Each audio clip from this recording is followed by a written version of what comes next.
What's up, guys? It's your boy WingsofRedemption, and I'm bringing you a little hardcore TDM gameplay on Convoy.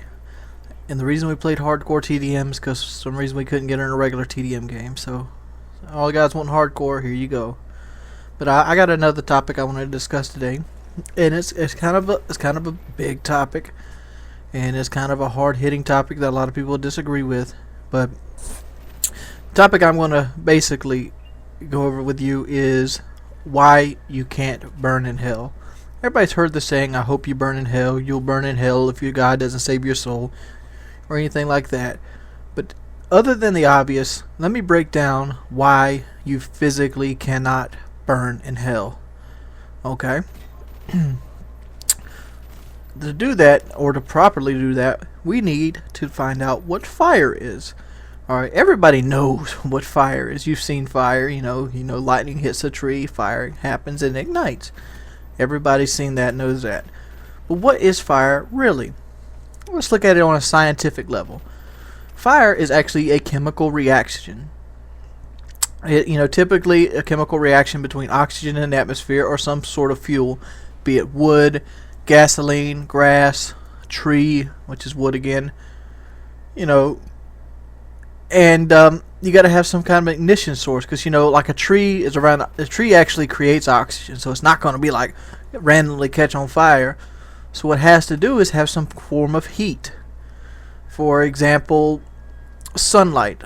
Let's say it has some dried leaves at the base of the tree, and sunlight is piercing through the canopy of the trees into these leaves to the point where they actually just superheated to the point where it decomposes and changes the chemical makeup of the actual leaves or wood.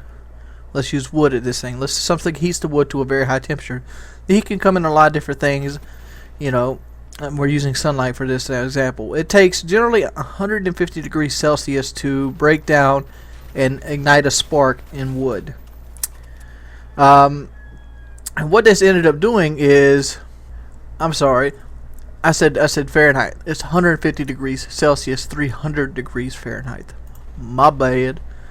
But what basically happens is you decompose the material that is released into volatile gases. These gases are generally known as smoke. Smoke is compounds of hydrogen, carbon, and oxygen.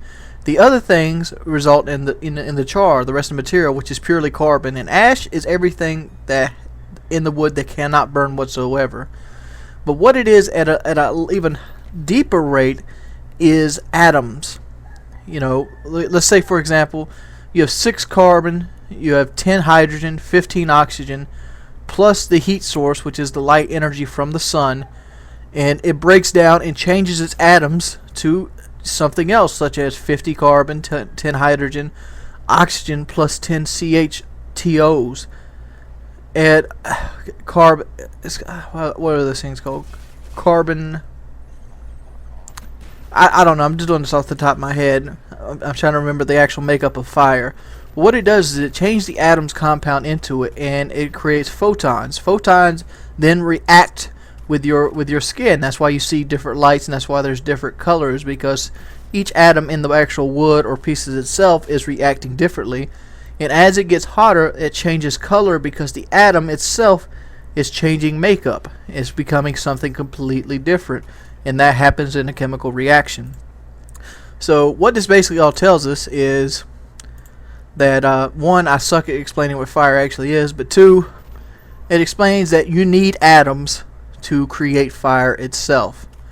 Alright, well, let's look at it in another basis, because we know that it requires 3 things to create fire.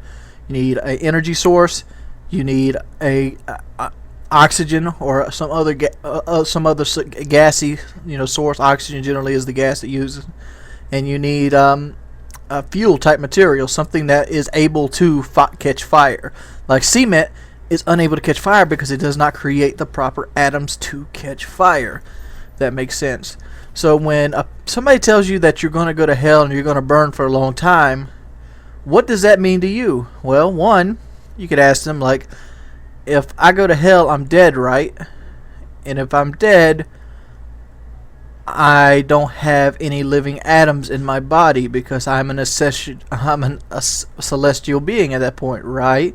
And they're obviously going to agree with you at this point. So you'd be like, Well, if I don't have any atoms, how is anything going to catch fire?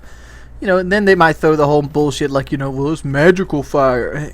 And once they say that, the conversation is pretty much over, because you don't believe in magic as much as the next person. You don't believe that, so and so can use a sleight of hand card trick and actually change a $1 bill into a 5. It just doesn't happen because you're a smart person. You don't know this.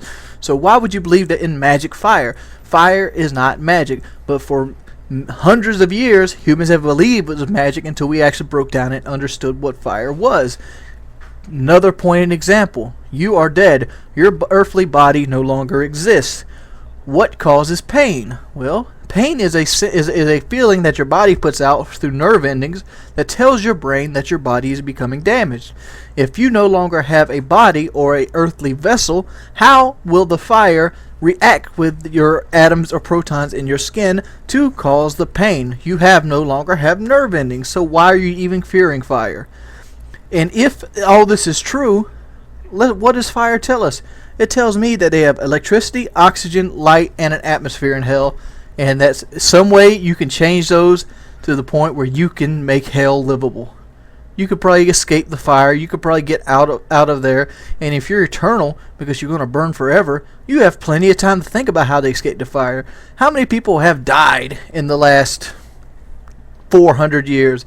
All these free thinkers that lived lives of sin and ate pork and molested little boys or whatever. You have all these great minds. You don't think anybody's got together sitting there in fire instead of like, hey Bill, why don't we just not go stand over there? Is every waking period on fire? I mean, if that's the case, Satan's minions would be on fire.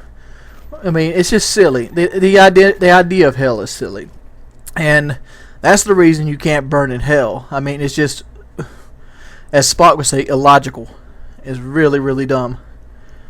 And if you actually looked into the facts instead of and looked into what people are actually believing you or telling you, you'd understand these kind of things. But that's the reason you can't burn in hell, and that's the reason hell does not exist.